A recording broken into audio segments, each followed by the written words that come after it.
Good morning, students. Today we will continue the poem "The Road Not Taken" by the American poet Robert Frost. As we read the first two stanzas yesterday, I would just want to recapitulate or to make your memory fresh what we read yesterday.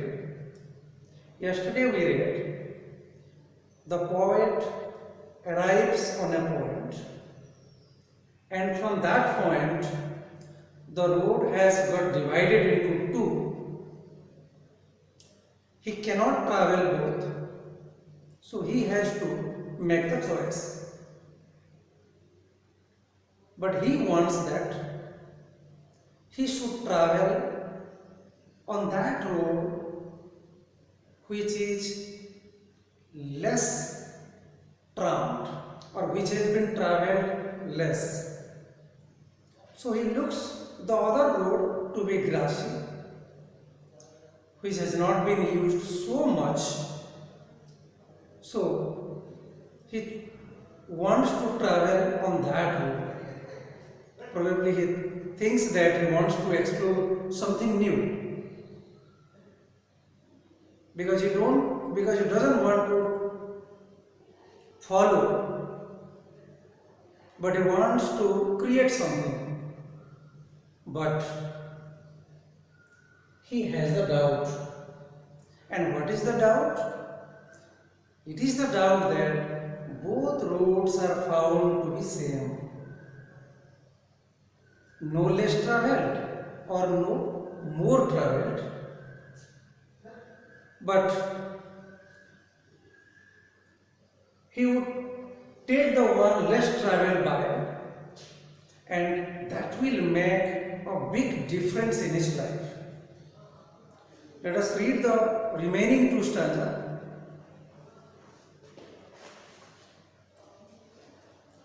And both that morning equally lay in lips no step had trodden black. Oh, I kept the first for another day, yet knowing how way leads on to way, I doubted if I should ever come back. I shall be telling this with a sigh, somewhere ages and ages hence, two roads diverged in a wood, and I took the one less travelled by, and that has made all the difference. So as I told you, both roads found to be same, and he thinks he will choose the second one and keep the first one reserved to be travelled on another day. But again he thinks one way leads on to another way, just like one challenges has so many branches, it gets divided into so many problems, so many challenges, a series of obstacles. So the roads are. So he has the doubt, and doubts are genuine only, that whether he can come back. But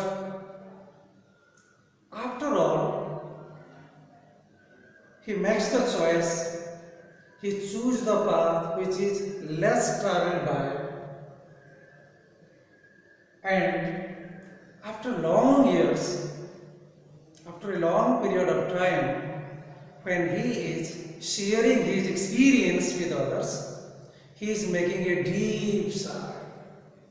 We take a long breath either to express our satisfaction or to express our suffering. So it is not mentioned in the poem whether the poet is taking a breath of deep satisfaction or a deep breath to express the challenges, the suffering only. But whatever way he chooses, that has made all the difference. So students, what the poet wants to say here is that we have to make the choice. And difference would definitely come, because difference would lead to discovery. Discovery would be another D for discovery. It would lead to the E for experiment, and also it would lead to F for findings. So definitely he would find something, whatever way he would choose.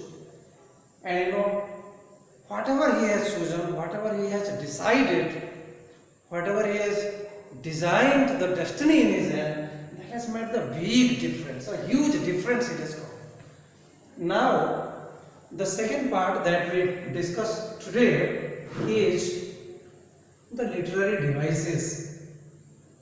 Let us see the book and look at the glance over the entire poem. And when we look at the glance, you will find the rhyme scheme. And the rhyme scheme are written in the pattern of A, B, A, B. If you go through the first stanza, you will find wood. Let's mark as A. Then comes the word both. It doesn't rhyme with the word wood, so it becomes B. Then stood rhymes with wood, so it becomes A. Then the next line, coot, rhymes with wood, so again it becomes A. And finally, the fifth line of the first stanza is undergrowth, and it rhymes with B, that is both, so I will write it as B. So the rhyme scheme of the poem is A, B, A, B. And the whole rhyme scheme, the particular rhyme scheme, is followed by the remaining stanzas of the poem. Then, let us come to the symbol. Those are used in the poem. The poem begins with two roads, and two roads symbolize two destinies, two choices. So, two roads are symbols here. Then we have personification, and we use personification when we give a human touch to an inanimate object. For example, a road or a path has no life. It cannot want something. So when the poet has used the word wanted way, so we are sure that it is personification, because the path or the road has been given a touch of a life. So this is what about the entire poem. Let us summarize it. We have to make the choices in life, and making the choices is a very crucial task. There would be challenges. Some of us would follow the others in order to remove the challenges, but even a few of us would take the courage to discover something new, that is another D. Then they would define something new, another D. And finally they would experiment, they would lead towards the E for experiment. And they would finally reach at F, and F for findings. They will find something new, and finding something new will make the life a big difference, a big changes. I hope you have understood the poem. If you feel any queries, kindly drop me a line. I would be happy to solve your queries and contribute in the best possible way to add more values to your reading. Thank you, students.